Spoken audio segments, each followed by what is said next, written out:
Опа, здравейте, пичове! Аз съм вашата любима кака Златка. Това е влогмас ден номер 12. Тези стаешки уши ми изглежда ми много сладичко. Ще потегляме към училище. Факта, че имам 2 теста в четвъртък, днес е сряда, т.е. като се прибера, трябва да уча с тях. Буквално и сега майка ми влезе през вратата и ме видя как снимам. Да ми да не се запуска.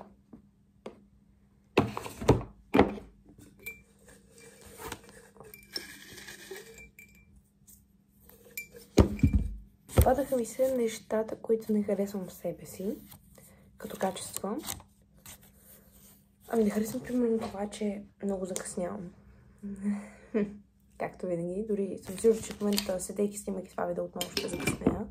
Това е нещо, което не понасям себе си, защото ми става неудобно после като отида 1 час по-късно на уговореното място и среща с човека. Това е най-големият ред флаг, че много закъснявам. Дори приятели, които ме чакат или идват вкъщи, докато се оправя, буквално са заспивали, защото ми отнема много време. Не, че правя нещо, кой знае колко по-различно от останалите момичета, не, че правя нещо, кой знае какво, просто нося тутка. И може би не мога да си преценя времето правилно. Това е болезнено да го кажа, но може би е така. Винаги си подготвям определено време, да кажем 2 часа. След тези 2 часа съм на концерт. И почвам да се гримирам, да ям, да се оправям, да се къпя, така. И примерно остават едни 40 минути. Съм ги артисала и така. И аз вместо да тръгна, да отида по-рано, ще реша да легна, да поспя, да заредя с сили енергия. Така че за това говоря. То по-скоро не мога да кажа, че аз не го харесвам. По-скоро хората не го харесват толкова много. Имам навика, когато се запознавам с някой, независимо кой е, на каква възраст е, по какъв начин изглежда, как се държи, да му направя психологичен анализ. Ако дори това с правилните 2 думи, защото аз сядайки, гледайки неговите жестове, неговия маниер, неговото изказване, просто са ми необходими 5 минути да го погледна право в очите, за да го разчита този целият човек. За да му разчита всички детски травми, за да му разчита абсолютно всички мъчения, които има в дълбоко в себе си, всичките си страхове. И някакси това е нещо, което винаги споделям с човека. Примерно ти това. И винаги се оказва, че не съм сбъркала. Абсолютно винаги познавам. Така че това е нещо, което по-скоро не се нрави на хората, защото когато си брутално честен до болка, когато им разкриеш нещата, които самите те не искат да си признаят пред себе си, нали, естествено, че няма да те харесват.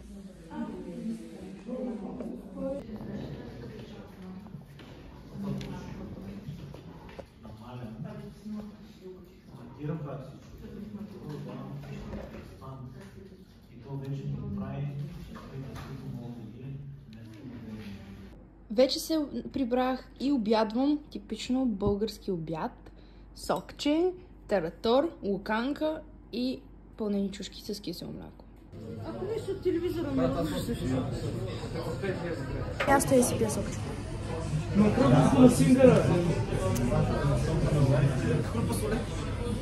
Коя си ти? Хората вече ще забравих, че ти никога не искаш да снимаш видеа с мен. Не ме забравили. Аз съм Виктория. Коя си ти? Виктория. Коя си ти? Много такива въпроси, които трябва много да разясним. По принцип не съм планувала да правя такова отклонение от влогмаса. Искам да поговорим за нещо важно, нещо, за което трябва да се говори. Още повече, имайки в предвид, че моята аудитория са основно деца и подрастващи, колкото и минимален пример да дам, бих се радвала, ако той е положителен и повлияе по добър начин на гледащите ме.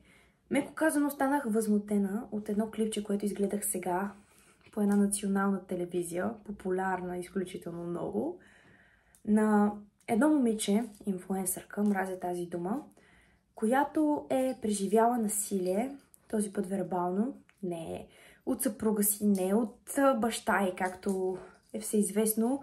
И очевидно, за да е нещо такова, ние тогава ще решим да проявим внимание и интерес към случая, но когато е вербално и когато някой те заплашва по телефона и се опитва да ти стъжни живота по-всячески, тогава никой не обръща внимание. Докато случаят не стане известен, естествено, всички медии гърмят, Цялата телевизия гърми с Ясмин. Най-вероятно сте чували за нея. А ако не сте, живеете под камък, съвсем накратко ще ви разкажа. Най ми се е случвало нещо подобно. Никога не съм си позволявала да споделям до такава степен лични неща, но ще го направя. Защото смятам, че това са неща, за които трябва да се говори. Защото както може да се случи на мен, както може да се случи на Ясмин, така може да се случи и на теб.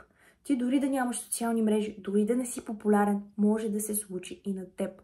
Както на майка ти, както на баща ти, както на брат ти, на сестра ти, на баба ти, така и на най-добрата ти приятелка. На всички. Никой не е застрахован. Аз изключително много харесвам Ясмин.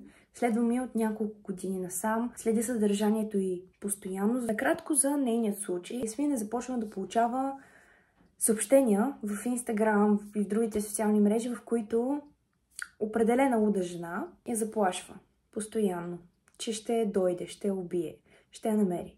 Съвсем нормално звучи, нали, като хейтър, както и аз имам хейтери, както и вероятно всички хора, не е необходимо дори да си популярен, че да имаш хейтери. В момента, в който всичко се преобръща с главата надолу просто и става вече нетърпимо е, когато на Ясмин и се ражда дете, малкото и момченце, когато се ражда тази ненормалница и пишат съобщения от типа: пожелавам ти детето ти да умре, ще дойде, ще му изям малкото сърчице, ще те убия, ще убия теб, съпруга ти, детето ти, знам къде живееш, знам в кой квартал си, ще те убия.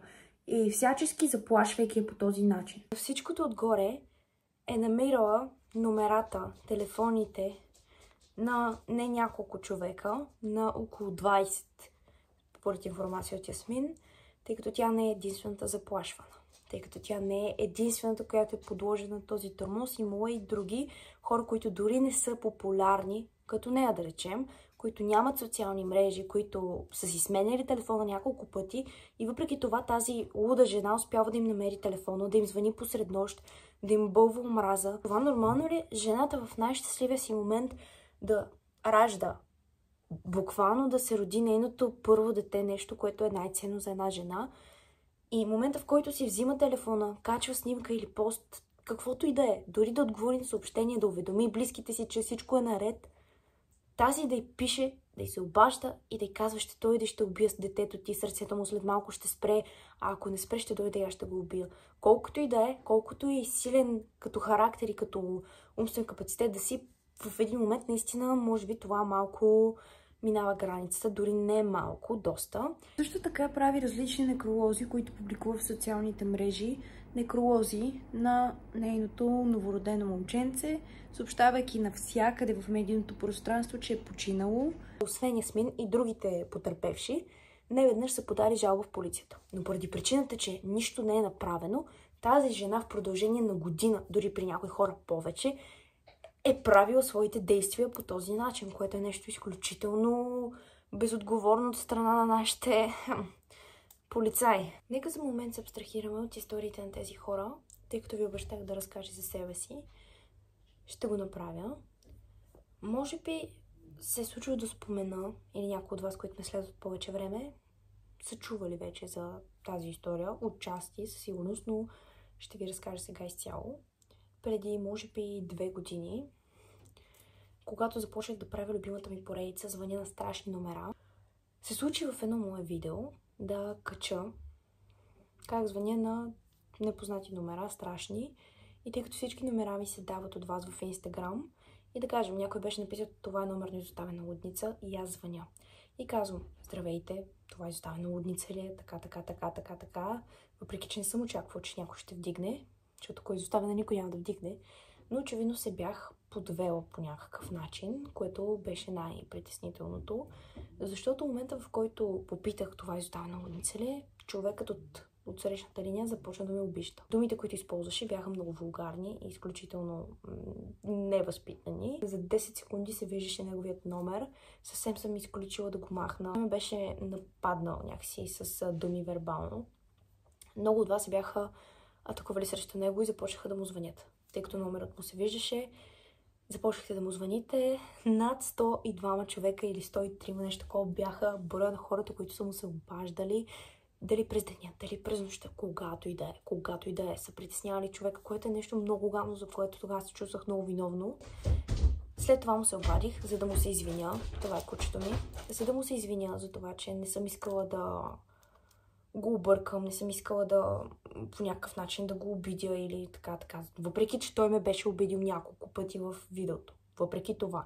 И бях цензурирала много от неговите думи и бях изрязала много от неговите изречения, защото бяха ужасни. Това е едно на ръка. Добре. След като вие започнахте да му звъните, този човек явно ми беше проследил номера, защото аз му бях звъняла от моят собствен телефон. Вече в тези видеа аз не звъня от собствения си телефон. И от оператора един ден ми се обажда и ми казват: здравейте, Златяна, така. Може да дойдете да ви кажем нещо.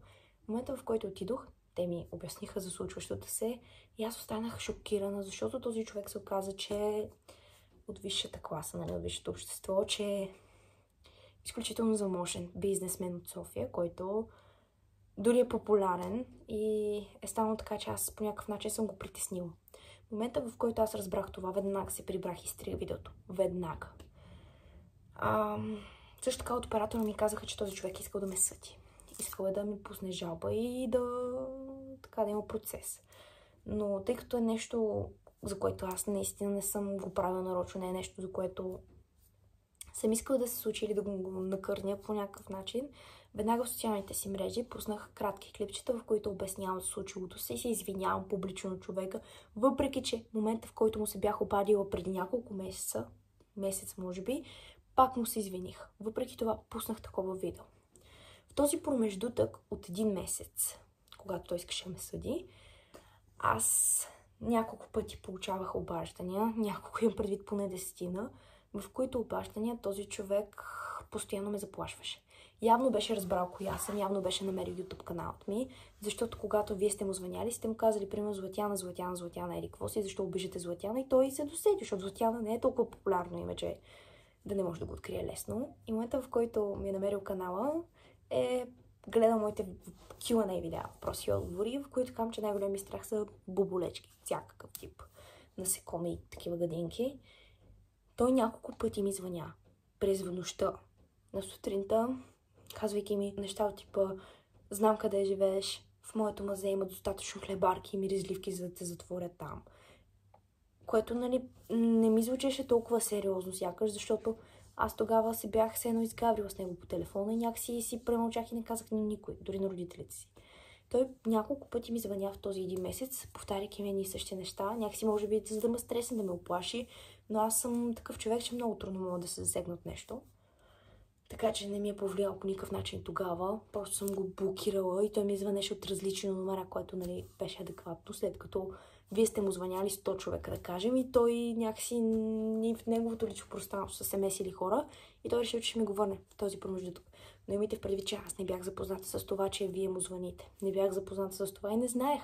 Той може да си мисли, че съм знаела, лично ви казвам да му звъните, което не беше точно така. Меко казвам, човек се държеше много не на ниво, въпреки неговия статут, който е доста висок, въпреки неговата популярност, той се държеше като хлапак, буквално като 15 годишен хлапак, който се опитва да... Окей. След като искаше да ме съди, след като публикувах видеята с моето извинение публично и изтрих видеото, няколко пъти му звънях. Намерих му номера. Той вече беше спрял да вдига на когото и да е. От оператора или нещо се беше случило, такова му звъняхме и го намерихме, при което аз наистина му се извиних, въпреки че той също е направил към мен не добри действия. Въпреки това се извиних. Дори да не се считах за виновна, дори да не исках да се извинявам, дори егото ми да е по-високо от извинението, го направих. Той просто мога да каза хубаво. Нито се извини, нито нищо. Това беше и от тогава насетне ние не сме се чували. Да, може би тази история е някакси по-нисшия вариант на всичко случващо се, да речем, на Ясмин и останалите хора, но отново по никакъв начин не беше приятно той човек да ме безпокои постоянно и да ме заплашва с неща, от които по принцип знае, че ме е страх, да заплашва семейството ми, по-скоро мен да заплашва чрез семейството ми, че ще ги убие, ще ги намери, знае къде живее. Това са основните неща, на които просто някакси тогава не съм повярвала, защото са ми звучали просто хейтърската. И знаете ли кое е най-странното, че в този един месец аз не знаех, че ми звъни този човек, на който аз съм звъняла преди един месец във видеото. Не знаех, че е той. Наистина не знаех. И след като разбрах, ми стана още по-тъпо и още по-странно, защото окей, той иска да ми го върне, това го разбирам, но по никакъв начин това не е правилният начин за мен. Да, може би важното е това, че не ме е осъдил, може би това е по-ценното в ситуацията. Както аз си взех урок, така и той, със сигурност. И като имате на предвид, че човека е възрастен, човека е 40+, дори да не е 45+. Просто някакси... Това са неща, които могат да се случат на всеки. Да, може би точно моята история не точно, но това по никакъв начин не ви дава правото да показвате чужди снимки онлайн без съгласието на човекът, който е сниман. Това не ви дава право да показвате чужди номера в видеа, в снимки, в пост в Инстаграм, дори да имате 10 приятели или последователи в социалните мрежи. Това не ви дава право. Вече аз имам обица на ухото и не бих направила нещо подобно отново, затова и във видеа, в които отново някой ми вдига, аз трия номера, не го показвам. Това е просто. Вече не звъни от моят собствен номер, за да не стават такива недоразумения. Въпреки, че дали ще проследят моят номер или на другия човек, няма значение. Честно казано, за това ако виждате, че съм с различни телефони всеки път, нали, да не се чудите, казвам го вече за няколко път, вече е за пореден път в това видео. Просто насилието може да се проявява под всякаква форма. И ще го кажа пак. Не трябва да се примирявате с това. Независимо дали насилието е от страната на вашите родители, дали насилието е от страната на вашите приятели в училище, дали някой ви обижда, дали някой прави ваши снимки като колажи, като голи снимки, ако разпространява снимки, на които вие не искате да се виждате и вие не трябва да сте там. Искайте и търсете правата си, защото и на мен ми се е случило. И на мен ми се е случило да ми правят профили, когато бях 5-ти клас, когато бях на 12, може би. И някакси тогава съм го преодоляла трудно, но това не е нещо, което трябва да ви бута. Това е нещо, което ви прави още по-силни и нещо, което ще ви кара вие винаги сякаш да сте самодостатъчни за себе си. Търсете правата си, когато се чувствате ощетени, когато някой учител намали оценката ви, без вие да го заслужавате и вие да знаете, че сте за повече. Търсете своите права. Не оставите безгласни, не се примирявайте никога, защото примиреният човек е мъртъв човек. Никога не се примирявайте. Така ще завърша днешният влогмас, тъй като видеото ще стане много дълго. Дори не знам какво повече да кажа. Пожелавам ви приятна и спокойна вечер или пък добро утро за тези от вас, които гледат видеото сутринта. Ще се видим съвсем скоро в следващото ми видео и до скоро. Аз бях Златяна, а вие сте готини хора. Чао!